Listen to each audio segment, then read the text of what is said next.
है whether it was whether it was benefiting the Americans or not।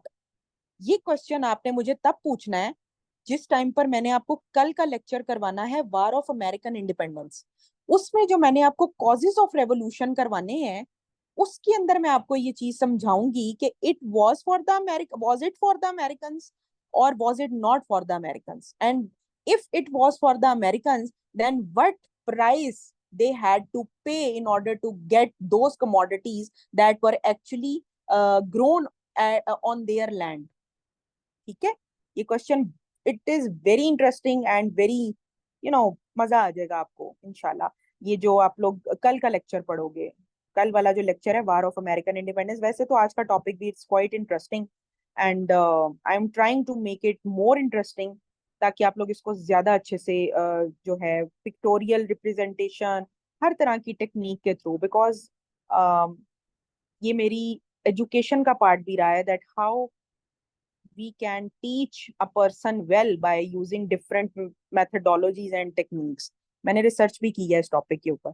अच्छा, successful colonisation के ऊपर आए हैं कि first colonised colony Jamestown in the name of king James, also called John Smith colony. John Smith cast tobacco and send it to England. ये मैंने आपको just points लिखे हुए हैं, आपने इनको इलेबोरेट खुद करना है after listening to the lecture that I am delivering you, and you people will be getting recording of this, and I don't think so that after 2 books in PDF, after these slides and after the recorded lectures you need anything or any source इसको prepare करने के लिए।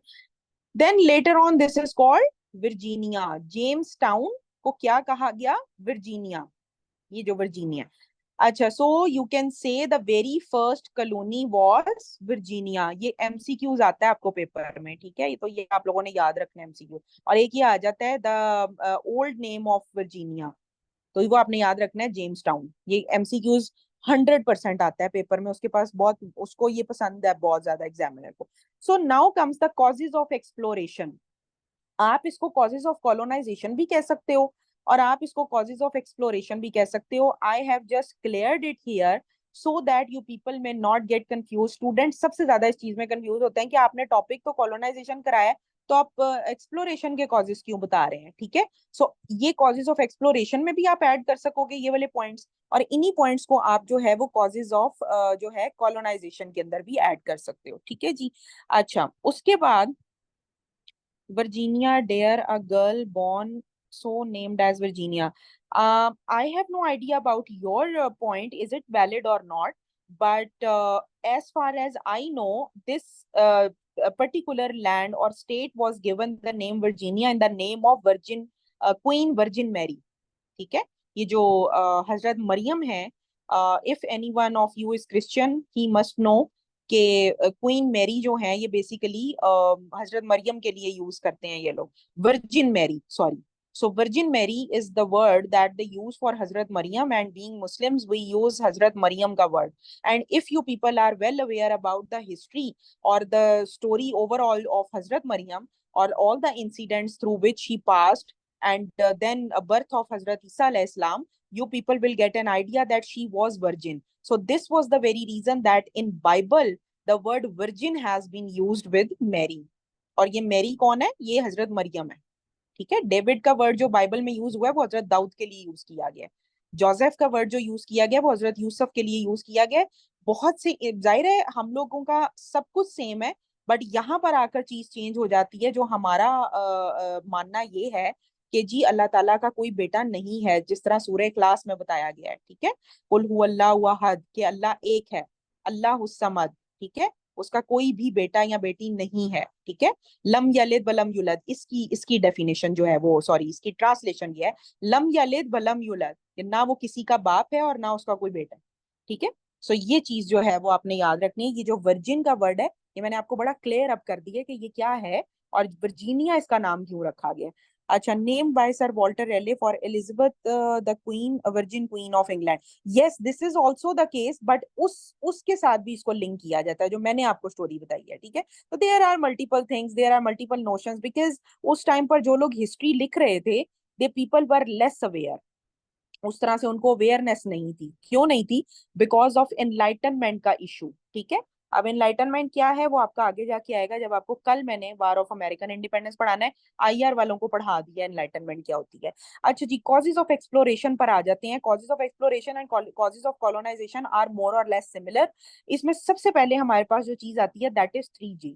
आप लोगों ने इसको इसी तरह ही लिखना है 3G, और उसके बाद आपने इसकी 3 पॉइंट्स बनाने हैं, गॉड, गोल्ड एंड ग्लोरी।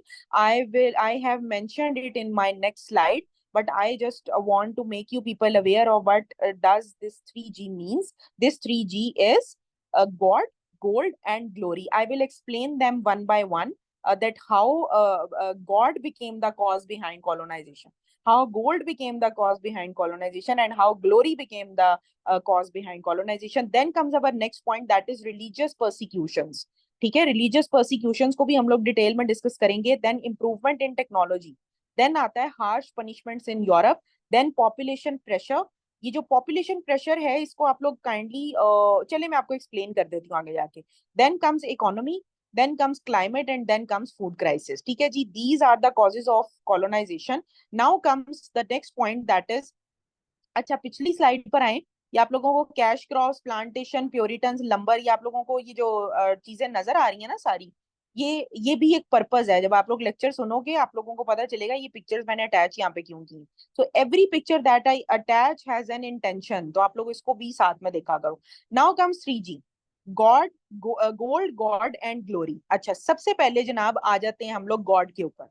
अब ये जो गॉड का कॉन्सेप्ट है ये बेसिकली किस तरह से कॉज बनता है कॉलोनाइजेशन की, इसके बारे में हम लोग डिस्कस करते हैं कि व्हाई गॉड या हाउ गॉड। ठीक है जी। अच्छा, आप लोगों ने एक थेरी अगर पढ़ी हो, आप लोगों में से शायद किसी ने ये थेरी पढ़ी हो, white man's burden. White man's burden क्या है? ये बेसिकली थेरी नहीं है, ये आइडियोलॉजी है। व्हाइट मैन्स बर्डन, किसी को पता है व्हाइट मैन्स बर्डन क्या है? अच्छा, आप लोगों में से अगर कोई लिटरेचर के बैकग्राउंड से है, was coined by British poet Rudyard Kipling. Yes, मैं वही बताने लगी थी आपको। अगर आप लोगों में से कोई लिटरेचर के बैकग्राउंड से है तो उसको ये पता होगा कि व्हाइट मैन्स बर्डन के नाम से एक पोइम भी है, रुडयार्ड किपलिंग, ठीक है, ने लिखी है जो। ठीक है, सो ये व्हाइट मैन्स बर्डन क्या है? अच्छा, इन्होंने ये कब लिखी थी? इन्होंने लिखी थी फिलीपींस ने जिस टाइम फिलिपीनियन कॉलोनाइजेशन के दौरान इन्होंने ये लिखी थी। ठीक है, बट द थेरी या फिर आप कह सकते हो ideology existed before white man's burden. अब ये व्हाइट मैन्स बर्डन, अच्छा आप लोगों में से काफी लोगों को आइडिया है already, but let me just clear सारी क्लास को ये बात कि व्हाइट मैन्स बर्डन क्या है। देखो, सादा अल्फाज में आई टीच यू के व्हाइट मैन्स बर्डन क्या होता है। White man's burden is basically a mindset or an ideology that exists within the minds of those who are white, who have been created white. अगर कोई सफेद नस्ल, सफेद farm बंदा है या लोग हैं या तबका है, उसका एक माइंडसेट है। अब वो माइंडसेट क्या है? वो ये कहते हैं कि हमें गॉड ने सुपीरियर बनाकर भेजा है ताकि हम आप जैसे घटिया और नीच स्किन के जो लोग हैं, rustic people, yellow people, black people, red people, ये रेड इंडियंस आप लोग को पता है, ब्लैक्स ये अफ्रीकन साइड के आ गए। ठीक है, रस्टिक वो होता है जो खुरदरी स्किन के लोग होते हैं। ठीक है, सो वो इन सब को इंफीरियर मानते थे। वो ये कहते थे कि वी आर वाइट, हमारी स्किन देखो वाइट है, तो हमें अल्लाह ताला ने, हमें गॉड ने सुपीरियर बनाकर भेजा है। हमारी स्किन बता रही है कि हम सुपीरियर हैं, और हमें सुपीरियर इसलिए बनाकर भेजा है ताकि हम लोग तुम लोगों को सिविलाइज कर सकें। जिन्हें तमीज नहीं है, जिन्हें माशरे में उठने बैठने की अकल नहीं है, जिन्हें शऊर नहीं है, जिन्हें इल्म नहीं है, तो हमारे पास वो सबसे ज्यादा है। तो हम लोगों को बनाकर सुपीरियर भेजा गया है ताकि हम लोग तुम लोगों के ऊपर राज करें और तुम लोगों को इंसान बनाएं, बिकॉज यू आर नॉट इंसान। ठीक है, now what does white man's burden means? They considered this responsibility on their shoulders as a burden. वो कहते थे कि हम पे बर्डन है गॉड की तरफ से कि हमने तुम्हें सिविलाइज करना है। Got it? So this is how the very first cause behind colonisation is God, religion आप कह सकते हो। तो जो रिलीजन है This became the very first reason behind colonization. Are you people able enough to connect this with religion? Colonization को religion से कि वो क्यों आए थे इस एरिया में? वो कहते थे we are white, we are superior, it is white man's burden, it is burden upon our shoulders by God that we have to civilize you. Got it? पहला पहला पॉइंट आप लोगों को समझ आ गया that how God is connected to colonization, cause of colonization.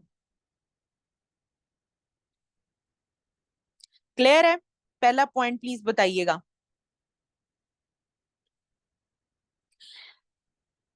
मुझे clear कर दीजिएगा प्लीज ताकि मैं नेक्स्ट पॉइंट पर आ जाऊं.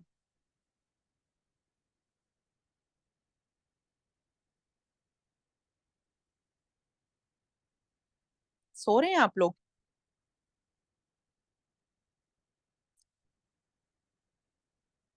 ये कॉलोनाइजेशन की रीजन थोड़ी अजीब है. सारे रीजन ही अजीब हैं. ठीक है. किसी किसी के घर पे कब्जा करने की कोई वैलिड रीजन होती है? कभी भी नहीं होती है. कंफ्यूज्ड. मैं आपको दोबारा बताती हूँ, देखें. I knew that you people must be confused about it. ये फिलॉसफी कौन लेकर आ रहा है? ये फिलॉसफी लेकर आ रहे हैं ब्रिटिशर्स. कहाँ लेकर आ रहे? कॉज. ये कॉज लेकर कौन आ रहे हैं? आपको मैं एक चीज क्लियर कर दूं, ये कॉज कौन लेकर आ रहा है? ये कॉज लेकर आ रहे हैं ब्रिटिशर्स. और ये कॉज वो किसको दे रहे हैं? अमेरिकन को. अमेरिका के अंदर उस टाइम पे व्हाइट लोग नहीं थे. आप लोग आज के प्रेजेंट डे अमेरिकन समझ रहे हैं. उस टाइम पे अमेरिका के अंदर व्हाइट लोग नहीं होते थे. उस टाइम पर जो मेजर चंक था ना पॉपुलेशन का, although there were whites as well, but major chunk was of Red Indians and Negro slaves. आगे मैंने आपको स्लेवरी का टॉपिक करवाना है, बल्कि आज के ही टॉपिक का एंड हमारा इस चीज पर होगा कि स्लेवरी कैसे अमेरिका में स्टार्ट हुई थी. सो ये रीजन कौन दे रहा है? ब्रिटिशर्स दे रहे हैं, who are born with white skin. वो कहते हैं कि हमने सिविलाइज करना है इस लैंड को, इसलिए हम यहाँ पर आए हैं. They are giving a cause behind colonisation. Red Indians पहले से थे. जब मैंने आपको मायाज, एस्टेक्स और वो वाले सारे करवाए थे नेटिव्स, तो वहां पर आपने ये वर्ड पढ़ा होगा.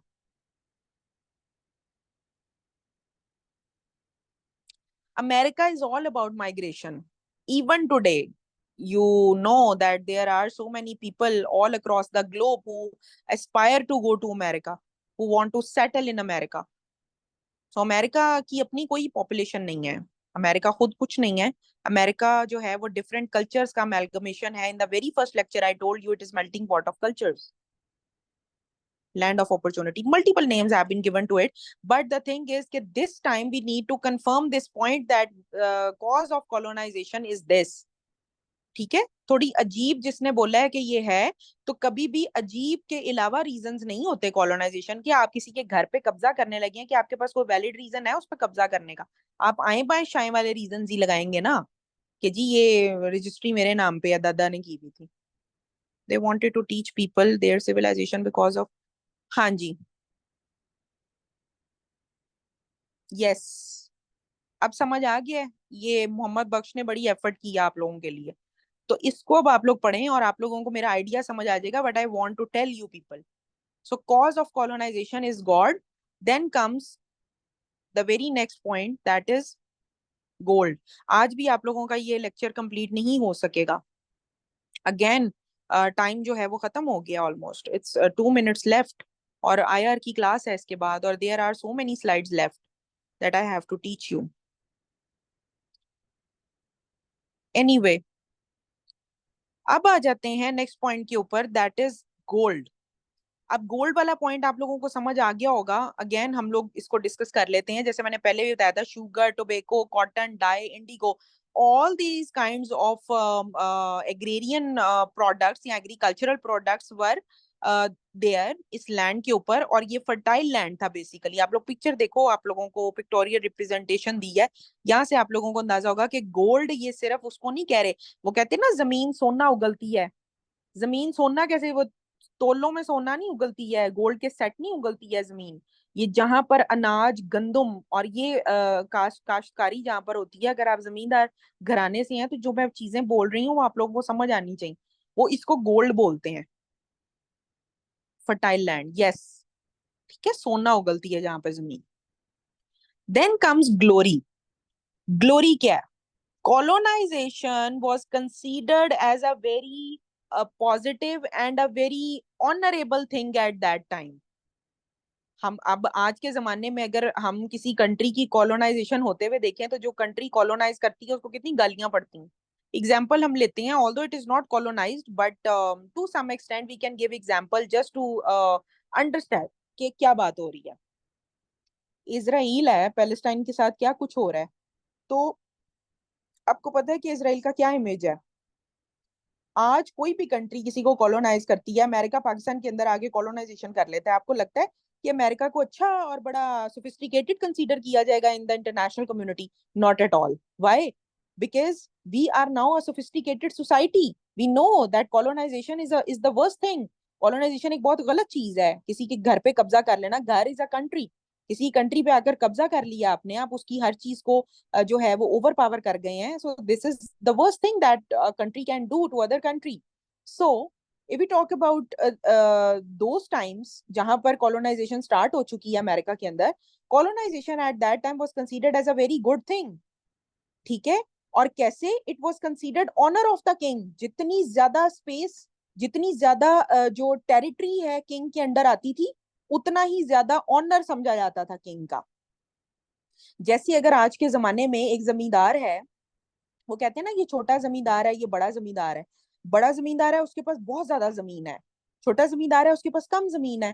तो जो छोटा जमींदार है वो दब के रहेगा बड़े जमींदार से। Similar was the case with the kings at that time. I am not just talking about one king, I am talking about Spanish king, French king. There were multiple kings over there and they were in competition with each other, with one another.